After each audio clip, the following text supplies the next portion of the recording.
Sy Montgomery has traveled to exotic locations around the world to write stories of tigers and dolphins, spiders and the golden moon bear, and of the people who live alongside them. Yet her most successful book, her bestseller, The Good, Good Pig, came from walking out her own back door in Hancock, New Hampshire.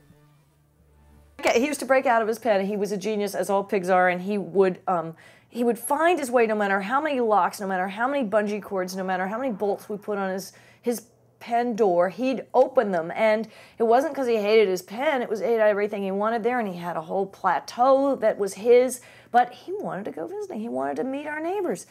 And that's how he introduced me to our neighbors, and I'm shy. So this was a huge gift, and he brought me the gift of visiting children. He brought me so many people in my life. After he died and this book was published, he brought me even more people. He continued to do that. And I'm now in touch with people literally all over the world, not just pig people, but people who have sent me pictures of their dogs, who write, thank God you understand what family really is. People send me pictures of their rats. There are so many great souls out there. Take-home lesson from this book. The book talks about so many things. It talks about family, it talks about love, it talks about travel. But I think the take-home lesson from this book is that a great soul can be found among us at any time, at any form. And it might be someone with a flexible nose disc and a curly tail.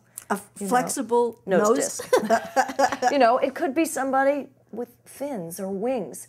It could be somebody who could be your brother. It could be somebody from across the world who wears funny clothes and speaks in a different tongue.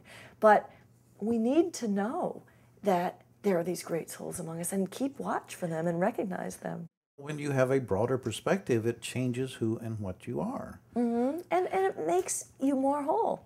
I think, wouldn't it be awful to only listen to one kind of music, to only eat one kind of food, to only read poetry by a single poet?